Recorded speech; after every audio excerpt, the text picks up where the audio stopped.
كتابه الكريم. أعوذ بالله من الشيطان الرجيم. ثم إنكم بعد ذلك لميتون ثم إنكم يوم القيامة تبعثون. صدق الله العظيم. Surah Al-Mu'minun ayat 15 dan 16. Summa innakum ba'da zalika lamayyitun summa innakum yawmal qiyamati tub'atsun. Shadaqallahu azim. Kemudian kamu semua akan dimatikan. Semua akan jadi mayat-mayat belaka. No exception. Everybody will become mayat belaka. Ya? Tak ada pengecualian. Summa innakum yawmal qiyamati tub'atsun. Kemudian kamu semua di hari kiamat nanti akan dibangkitkan semula. Jadi dalam ayat ini ada dua mesej. Yang pertama, kamu semua akan dimatikan. Tidak ada kepengecualian. Tidak ada exception. Semua akan dimatikan. Tak kira siapa kamu, raja ke, rakyat ke, pemimpin ke, pengikut ke, imam ke, makmum ke, orang kaya ke, orang miskin ke, orang berkuasa ke, orang lemah ke, semuanya akan mati. Ya, qul innal mautal ladzi tafirruna minhu fa innahu mulaqikum, kata Allah dalam surah Al-Jumu'ah. Selalu untuk imam baca, ya. Katakan bahawa mati yang kamu nak lari daripadanya itu pasti akan menemui kamu. Tuhan tahu kita nak, kalau boleh tak usahlah mati dulu, menyerah. Kalau boleh biarlah hidup 1000 tahun lagi ke, 10 tahun lagi ke, 2000 tahun lagi ke. Kalau boleh janganlah mati-mati. Itu yang perlu benar makan ubat itu, ya.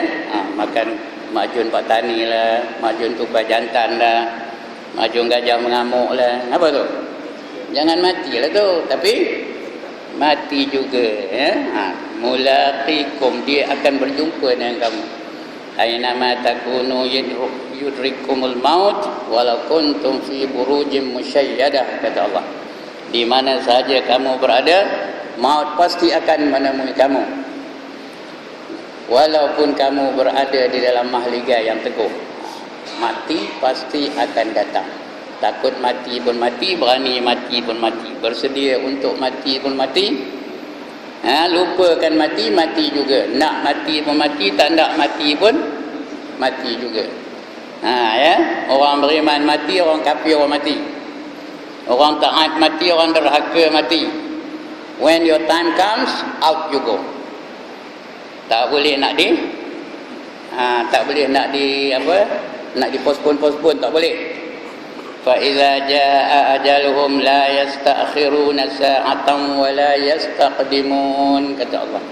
Apabila sampai ajal kamu, tidak boleh nak ditangguhkan walaupun 1 saat, dan tak juga boleh dimajukan walaupun 1 saat. Ini mati. Semua orang akan merasa mati. Ya, saya tahu dia menengok saya tu, dia lah dulu kata dia tua ni, haji pun. Tapi orang muda tak mati ke? Orang tua memanglah mati dulu. Jadi orang muda pun mati juga. Kadang-kadang tak sampai 40 dah mati, ya. Inilah dia maut. Summa innakum ba'da zalika lamayyitun, kata Allah. Kemudian kamu semua akan dimatikan. Tak ada pengecualian. Saya mati, tuan-tuan mati. Lagi siapa? Piramli mati, sudah mati pun. Jin Samsudin mati, belum lagi, akan mati lah tu.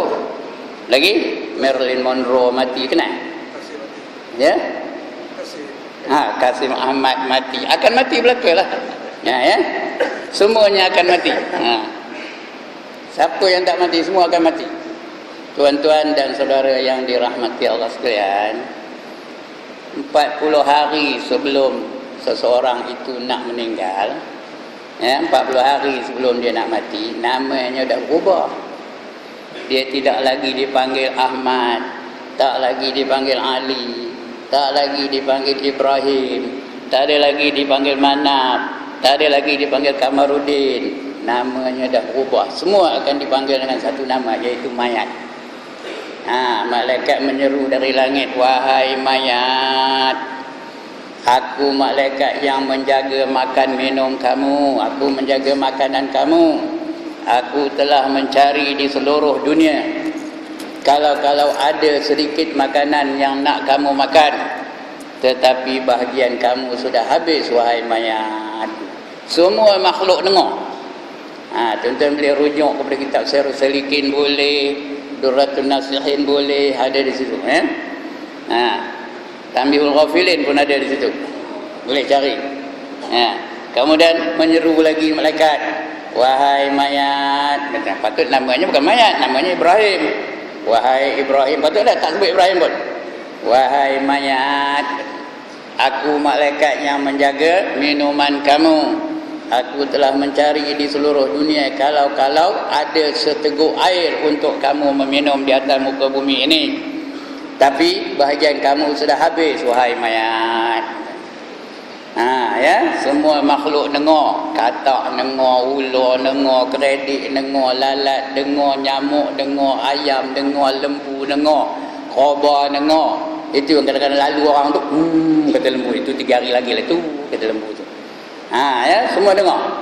Yang tak dengar siapa? Jin dan manusia. 2 tu je tak dengar, lain semua dengar. Kemudian menyeru lagi dari langit, wahai mayat, aku malaikat yang menjaga udara untuk kamu bernafas. Aku telah mencari di seluruh pelosok dunia kalau ada sedikit lagi udara bagi kamu bernafas. Tapi bahagian kamu sudah habis, wahai mayat. Yang keempat, menyeru juga dari langit, wahai mayat, aku malaikat yang menjaga pergerakan kamu di dunia ini. Aku telah mencari di seluruh dunia kalau ada sedikit langkah untuk kamu melangkah di atas muka bumi ini, tetapi bahagian kamu sudah habis, kata adik malaikat itu. Soalnya tuan-tuan dan saudara-saudara, apakah mustahil sekarang kita sedang dipanggil mayat oleh malaikat di langit? Is it impossible that we are now called mayat by the malaikat? Ini soalnya. Apakah cangkul yang nak mencangkul kubur kita itu dah ada di tanah wakaf? Apakah tidak Tok Imam yang nak membacakan talqin kita dah siap dengan buku talqinnya? Ini persoalannya. Soalnya bukan mati ke tak mati, bersedia atau tidak kita untuk mati. Itu sebab kita selalu berdoa, Allahumma khtim lana bi husnil khatimah wala tahtim alaina bisu'il khatimah. Ya Allah, ya Tuhanku, berikanlah kesudahan aku dengan sebaik-baik kesudahan, dan janganlah engkau datangkan kesudahan aku dengan sejahat-jahat kesudahan. Ini summa innakum ba'da dzalika lamayitun, kamu dan semuanya akan merasa mati. Tanda-tanda mati tu, tanda-tanda kiamat tu banyak, tapi petang ni tak adalah saya nak cerita tentang tanda kiamat. Bacalah banyak buku-buku kitab-kitab hadis tentang tanda-tanda hari kiamat. Ada buku namanya 40 hadis tentang tanda-tanda hari kiamat. Ada buku mengatakan 50 hadis tentang hari kiamat. Carilah kedai buku, banyak di sini. Tapi yang pastinya semua akan merasa mati. Mati, malaikat mati, orang mati, binatang mati, pokok-pokok yang hidup semua mati. Iza zulzilatil ardu zilzalaha wa akhrajatil ardu asqalaha wa qala al insanu ma laha. Semua orang hafal ayat ni. Apabila bumi ini digoncangkan dengan sekuat-kuat goncangan, lalu mengeluarkan isi-isinya yang berat-berat. Isi bumi yang berat-berat tu habis terpancut keluar. Gunung terpancut, orang terpancut, binatang terpancut, habis terpancut keluar. Wa qala al-insan, maka berkatalah manusia, malaha. Yang kata malaha tu orang Arab lah. Kita tak ada kata malaha. Kita kata macam mana? Apa ni komen? Itu kita lah ya. Orang kampung gajah itu bunyinya. Apa ni komen? Kata. Orang Ipoh ni, dia nak cakap ni, apa ni? Kata. Orang Jawa apa cakap? Apa iki? Kata. Itu orang Jawa lah. Apa iki? Kata. Orang Selabak di Kelantan. Apa iki? Katanya. Lagi? Orang apa? Orang India macam mana? Yang nadai agak ni lah ya. Itulah cakapnya malaha. Orang Arab je lah malah, kita bukan orang Arab. Apa yang ni komen tu? Orang di England tu nah? Orang di England. What about? What is happening man? Kata dia cakap pinggang tu. What is happening man? Kata begitulah. Bila berlaku goncangan yang amat kuat, yang amat dahsyat. Mati semua, manusia semua mati. Ya? Marilyn Monroe mati, Elizabeth Taylor mati, Tony Curtis mati, Rock Hudson mati. Kenal ke mana? Undertaker mati. Kenal? Tak kenal? Ya Allah. Big Show mati, The Rock mati. Lagi? Mike Tyson mati. Kenal Mike Tyson? Habis mati belaka. Ya? Manusia semua mati. Ulama pun mati, orang jahil pun mati. Everybody will die. Ya? Semua akan mati. Tinggal seorang aja tak mati lagi. Jibril dah mati, Mikail dah mati, Israfil dah mati. Tinggal seorang tak mati, iaitu malaikat maut. Dia je yang tak mati.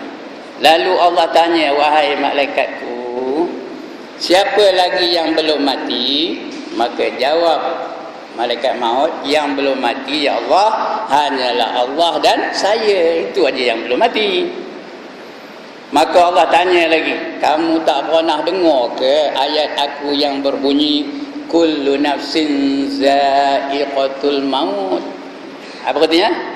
Tiap-tiap yang bernyawa pasti akan merasa mati. Malaikat maut pun diam, tak jawab. Kenapa? Kerana dia tahu ini perintah Allah supaya dia mencabut nyawanya sendiri. Ini saja orang, nak kata orang, bukan dia malaikat ya. Tapi tak ada lagi apa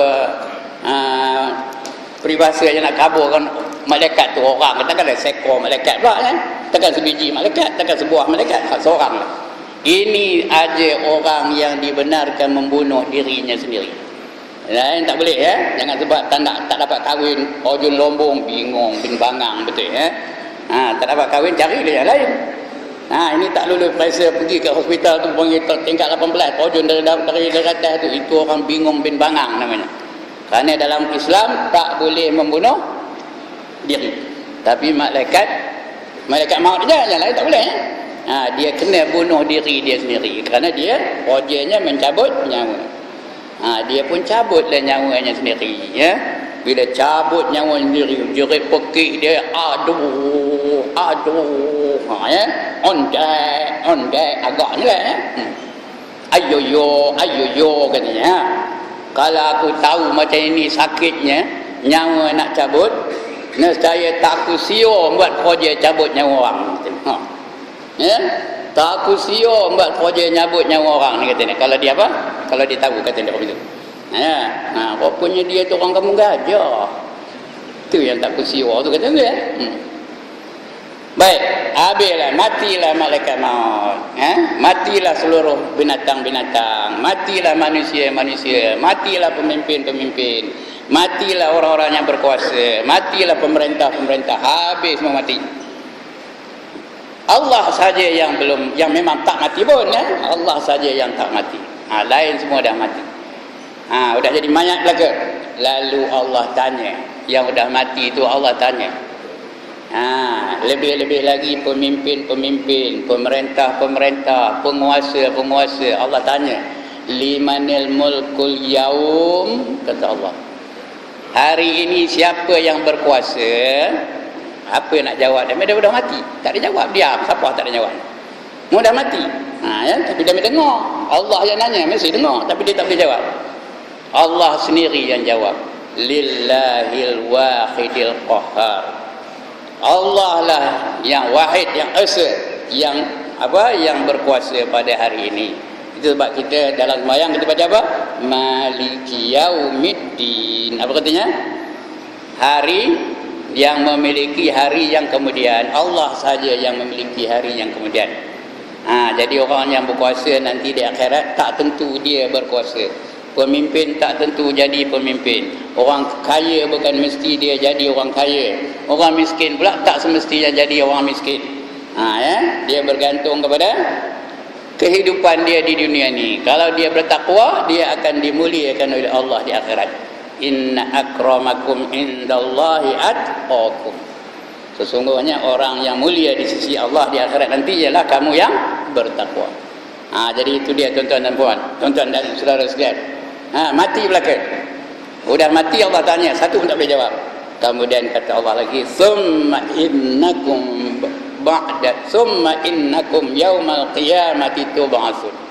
Kemudian kamu di hari kiamat nanti akan dibangkitkan semula. Semua akan bangkit esok dari kubur. Tuan-tuan akan bangkit, saya akan bangkit. Everybody will rise from their graves. Tak ada yang ketinggalan walau satu pun.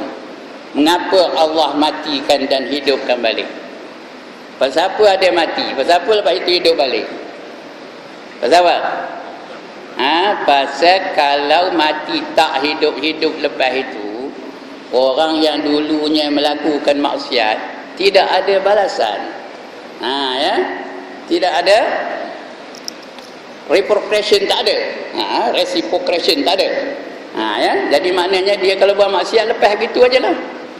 Orangnya rasuah tak kena tangkap kerana dia pandai nyorok ataupun dia berkuasa dalam dunia ni. Tak ada kena hukuman apa-apa.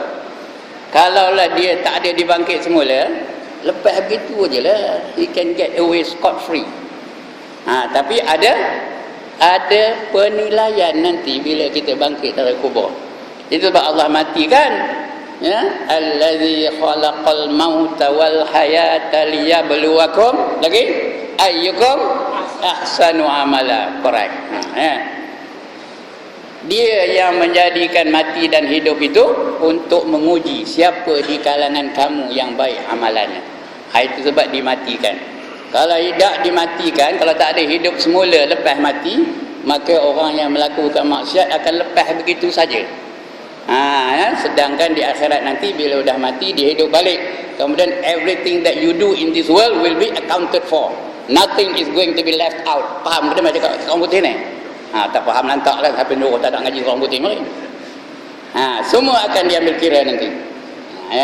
Tidak ada satu pun yang akan ketinggalan. Jadi dimatikan, dihidupkan balik. Bila dah mati dihidupkan balik.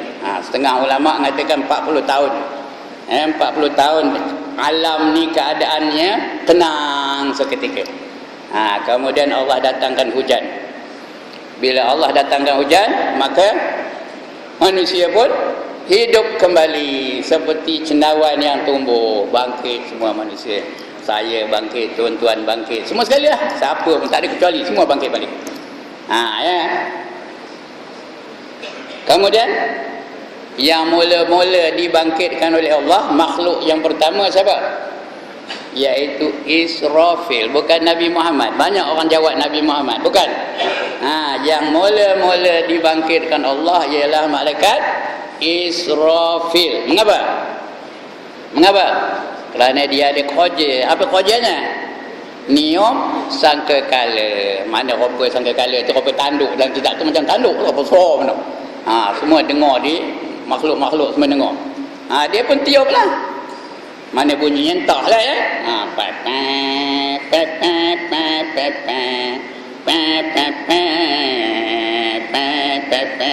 Ada orang dengar ni? Agak ni lah, kopi tu lah. Bila ditiupnya sangkakala, maka bangkitlah semua. Nombor satu manusia yang bangkit ialah Nabi Muhammad sallallahu alaihi wasallam. Itu orang yang pertama. Bukan makhluk yang pertama ya. Manusia yang pertama ialah Nabi Muhammad sallallahu alaihi wasallam. Tengok jam kan terlebih kan. Waktu berapa? 1.20 1.19. 1.19. Saya berhenti 1.15 insya-Allah. Ya. Jadi Nabi Muhammad bangkit-bangkit, dia pun tanya, umat aku. Begitulah kasihnya baginda dengan umatnya. Maka bangkitlah Nabi Muhammad, nabi-nabi, rasul-rasul. Kita pun bangkit juga. Cuma bangkitnya kita ni tidak semesti rupa kita sekarang ni.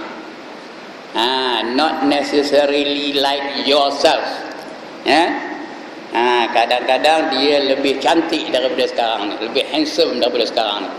Umurnya kalau dia menjadi ahli syurga, tuan-tuan dan saudara sekalian, Kalau dia ahli syurga, umurnya di sekitar 33 tahun. Itu yang mati tua lah, yang muda-muda lah. Yang mati tua dia kembali menjadi 33 tahun. Kerana 33 tahun tu kemuncak ketampanan seorang lelaki. Ya. Dan rupanya semacam Nabi Yusuf. Kalau dia ahli syurga, macam Nabi Yusuf. Bukan rupa Nabi Yusuf. Kalau rupa Nabi Yusuf mana nak kenalnya? Yang ni Yusuf, yang ni Hamid, yang ni apa? Yang ni Basir, yang ni Ramlan, yang ni apa, tak kenal pun. Tapi semacam Nabi Yusuf. As handsome as Nabi Yusuf. Itu kalau lelaki. Kalau perempuan, umurnya sekitar 18 tahun, 19 tahun, macam itulah. Dan cantiknya secantik Siti Nurhaliza ya. Siti Zulaikha. Kerana Siti Zulaikha tu ialah wanita yang tercantik di dunia dulu, kini dan selama-lamanya. Siti Zulaikha. Begitulah akan dibangkitkan nanti. Tapi kalau dia ahli neraka, mana rupa bangkitnya? Dia akan dibangkitkan Allah seperti binatang-binatang yang amalannya diamalkannya di dalam dunia ini. Ada orang bangkit rupa serigala, ada orang bangkit rupa rimau, ada orang bangkit rupa singa, ada orang bangkit rupa kaldai, ada orang bangkit rupa ular, ada orang bangkit rupa beruk, ada orang bangkit rupa babi pun ada. Ya. Siapa nak angkat tangan? Bangkit rupa babi, hitam lah tu. Kita hari orang tak nak sebut babi, sebut apa? Khinzir. Nak bagi glamorize nama dia bagi. Tak nak sebut babi, khinzir. Nak glamorize pula babi tu. Apa pula nak glamorize kan? Babi-babi lah. Apa nak cakap Arab yang itu pula tu? Esok lalu lembu betina tu tegur lah. Mana Al-Baqarah tu? Ada apa tu? Mana ada? Jadi ada yang bangkit rupa babi pun ada. Ini siapa ni? Orang yang meninggalkan semayang di dalam dunia ini. Tuan-tuan dan saudara sekalian, orang yang meninggalkan semayang dijanjikan Allah esok bangkit rupa babi hitam. Babi itu hitam lah.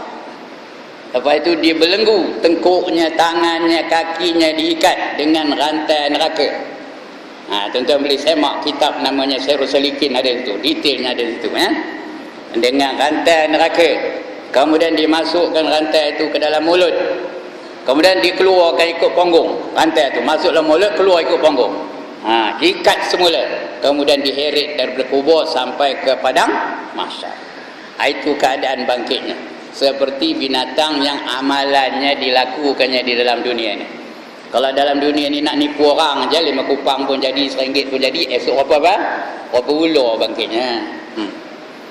Kerjanya nak apa? Nak melit orang aja. Esok akan dibangkitkan rupa ular. Kecuali dia bertaubat lah. Kalau dia bertaubat, tak ada lagi rupa itu ya. Malaikat akan delete segala kesalahan dia. Tahu apa delete? Ambil liquid paper padam. Ya? Kalau dia bertaubat. Sebab itu kita diperintahkan oleh Allah supaya bertaubat. Hari-hari, berapa kali sehari? 70 kali sehari. Kerana Rasulullah yang tak ada dosa tu pun dia bertaubat berapa kali sehari? 70 kali sehari. Inni astaghfirullahal azim fil yaumi wal lailati 70 marrah, kata Nabi. Ya? Sesungguhnya aku minta ampun dengan Allah Subhanahu wa taala tiap-tiap hari, tiap-tiap malam 70 kali. Ada hadis lain katakan 100 kali. Tak kira lah, paling kurangnya 70 kali lah.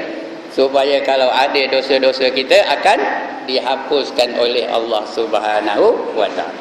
Kalau tidak, itulah apa bangkitnya tu. Ada yang bangkit rupa kaldai. Dah saya sebut kaldai belum? Macam kaldai. Siapa yang bangkit rupa kaldai? Iaitu mereka yang sembahyang berjamaah tetapi mendahului imam. Ya, sembahyang berjamaah mendahului imam. Ya. Macam mana? Kalau sama-sama itu bukan mendahului imam, itu berlumba-lumba dengan imam. Ini dah lain, menyeleweng daripada tajuk ni. Tak apalah, dia nanya, saya jawab lah. Kita sembahyang berjamaah ni ada 3 peringkat. 1 peringkat mengikut imam. Satu peringkat yang lain berlumba dengan imam. Satu peringkat yang lain mendahului imam. Orang mengikut imam, dia dapat 27 kali ganda pahalanya. Itu dia mengikut imam. Yang kedua, orang yang berlumba-lumba dengan imam, itu dapat 1 pahala sahaja. Orang yang mendahului imam nanti akan dibangkitkan seperti kaldai. Anda pilihlah yang mana. Mana kata mengikut imam? Imam dah sampai kepada rukun yang dituju, dia baru nak mula bergerak. Mana tahu imam sampai? Signal dari imam lah, perintah imam tu. Imam kata Allahu Akbar. Bila bar tu aku dah sampai komen, boleh dah bergerak. Maksudnya begitulah. Ya? Jangan Allah kita dah bergerak dah. Itu berlumba-lumba dengan imam. Dia dah sampai kepada tujuannya. Sami Allahu liman hamidah. Bila dah kata tu macam baru kita mula bergerak, baru dapat 27 kali ganda pahala. Kalau tidak, kalau berlumba dengan imam dapat berapa? Dapat 1 sahaja. Ini dia tuan-tuan dan saudara sekalian. Jadi kembali kepada cerita tadi. Ada lagi ya. Yang mendahului imam, begitulah dia dulu sampai. Tambah kalau imam tu tua, ofis saya ni sudah 72 tahun. Hampirlah, belum lagi. Lagi berapa hari lagi je. 72 tahun. Lutut pun longgor-longgor, berbunyi pula tu kerok nak bangkit. Jadi lambatlah. Dia muda. Dia bangkit terus naik ke atas. Imam belum sampai, dia dah sampai. Itu namanya apa? Mendahului imam. Jadi kita semayang ni biar mengikut imam, ya. Imam belum sampai lagi, kita jangan bergerak dulu. Bila dah sampai, kita tengok ikut perintah Allah. Perintah imam tu, bukan perintah Allah ya. Ikut perintah imam tu. Imam kata Allahu Akbar, baru kita bergerak. Baru cantik sembahyang kita. Tak adalah celun-celam. Tahu apa celun-celam? Apa celun-celam? Ada orang rukuk, ada orang berdiri, ada yang lambat, ada yang cepat. Tak ada selaras. Ya. Baik, kembali kepada cerita bangkit tadi. Maka bangkit daripada kubur, semuanya akan bangkit. Sudah bangkit dari kubur, maka semuanya akan dihalau daripada kubur ke padang mahsyar. Semua orang akan berkumpul di satu padang, namanya padang mahsyar. Mahsyar itu pun artinya tempat perhimpunan. Semua akan ke sana. Cuma dia pergi itu ada berbagai-bagai cara, ada berbagai-bagai kaedah. Daripada kubur ke padang mahsyar tu ada berbagai-bagai berbagai-bagai metod. Ada orang pergi berkenderaan, ada yang naik burak pun ada. Dalam kitab tu ada tulis naik burak pun ada. Tahu burak? Sebut betul-betul burak, jangan borak lain. Borak tu apa? Merang. Ini burak barpun, macam kilat. Ada yang pergi naik unta, ada yang naik khabar, ada yang naik lembu, ada yang naik kambing, ada yang naik kibas. Ikut apa? Binatang yang kita sembelih untuk apa? Untuk korban. Itulah jadi kenderaan kita nanti dari kubur ke padang mahsyar. Tuan-tuan jangan bayangkan khabar dunia ni tak sampai siwa naiknya belumpur je. Ini akhirat punya khabar tahu. Lebih canggih daripada kuda Lone Ranger tahu. Tahu kuda Lone Ranger? Ya Allah, dia tak tahu siapa Lone Ranger. Namanya apa? Silver namanya. Hiya, silver. Itu lebih hebat ni. Ya. Jadi begitu keadaan mereka pergi ke padang mahsyar. Ada yang berkenderaan, ada yang naik binatang tadi, ada yang berjalan kaki, ada yang berjalan atas perut. Macam mana entah, saya tak tahu. Dalam kitab tadi tulis ada yang berjalan atas perut. Macam mana berjalan atas perut? Macam ular berjalan lah. Merak berjalan gitu. Ada yang berjalan atas kepala, kepalanya berjalan, kakinya ke atas, kepalanya ke bawah. Ditanya Aisyah kepada Rasulullah, kaifa ya Rasulullah, macam mana ni ya Rasulullah? Jawab Nabi, kamu jangan bayangkan kehidupan di dunia ni. Di sana alamnya lain, bukan serupa ya. Rupa-rupanya dalam dunia ni pun ada orang kepalanya ke bawah, kakinya ke atas. Ada tak? Ada tak? Ada satu tarian, kepalanya ke bawah, kakinya ke atas. Apa nama tarian tu? Apa namanya? Apa namanya? break dance. Nampak? Hafal nampak? Hafal ada main break dance kan? Rupanya dah ada dalam dunia ni. Besok di akhirat tu apa itulah kepala yang jalan. Mana rupanya entahlah. Tapi pasti akan kita lalui, pasti akan kita tengok, pasti akan kita mengalaminya. Kepalanya ke bawah, kakinya ke atas. Nanti kejap tengok jam ni. Ada 5 minit lagi insya-Allah. Ya. Itu dia. Ada pula yang berjalan, yang berlari-lari. Ya. Ada yang mengesut, ada yang merangkak, ada yang merangkak-rangkak. Jadi ikut amalan kita di dunia ini. Ya, kalau di dunia ini kita rajin berkorban, binatang korban kita itulah nanti akan jadi kenderaan kita untuk berjalan ke padang mahsyar. Ya, maka sampailah kita ke padang mahsyar. Itu bukannya sehari dua tu tahu. Bukannya kejap 5 minit sampai, tak ada. Entah tak tahu berapa ribu-ribu tahun baru sampai. Pasal di sana tu bukan ada tanda arah. Bukan macam kita di Ipoh ni. Ini tanda anak panah, ini Kuala Lumpur, ini Pulau Pinang. Ada. Sana apa tak ada, lapang aja. Ada orang ke sana, ada orang ke sana, ada orang ke sana, ada orang ke sana. Orang yang berkenderaan tu tak ada lah. Dia betul lah kenderaan tahu je dia menuju tempat yang dia tuju. Yang tak ada kenderaan tu tak tentu hal dia. Akhirnya setelah berapa ribu tahun sampailah ke padang perhimpunan yang dipanggil padang mahsyar. Sampai di sana. Padang mahsyar itu adalah satu tempat yang lapang, yang tak ada teduh. Apa pun tak ada. Tak ada teduh. Atap tak ada, payung tak ada, pokok tak ada, apa pun tak ada. Matahari dari kepala berapa jauh mana? Sejengkal dari kepala. Matahari hanya sejengkal dari kepala. Orang pula duduk di situ, berdiri di situ, berasak-rasak, berimpit-rimpit. Kata Nabi macam panah dalam busar panah. Payah nak faham ya, saya pun tak faham. Panah dalam busar panah. Bukan ada panah pun, tengok panah pun tak panah. Tengok gambar ada lah, megang panah pun tak panah. Tapi kalau saya kata yang ini semua orang faham. Macam rokok dalam kotak rokok. Faham ke tak? Macam rokok dalam kotak rokok. Faham ke tak faham? Kalau tak faham macam benar-benar pun. Itu dia. Kalau kita keluarkan batang, itu masuk kembali. Renyuk dah. Renyuk ke dah? Tentu renyuk punya kerana padat berbenar-benar. Macam itulah kita besok di padang mahsyar. Everybody will be there. No exception. Tidak ada kecuali. Semua akan berada di padang mahsyar nanti. Berimpit-rimpit, berasak-rasak. Peluhnya ada yang had mata kaki, ada yang had betik, ada yang had lutut, ada yang had peha, ada yang apa? Ada yang had pinggang, ada yang had dada, ada yang had hidung, apa hidung pun ada.